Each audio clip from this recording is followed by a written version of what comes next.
Assalamu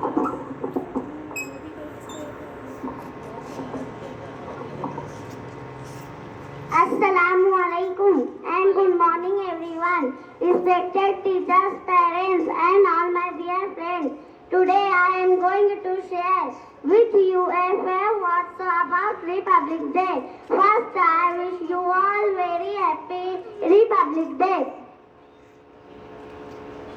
This year we are celebrating our 76th Republic Day.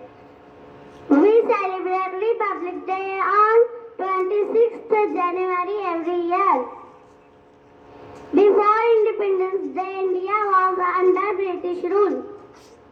On this day, the Constitution of India came into force in 1950.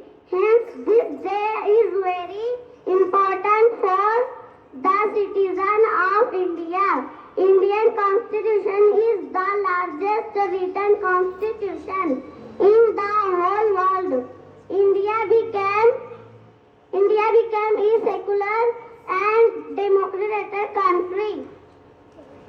Indian Constitution gave our fundamental rights like freedom of speech, education and religion and more.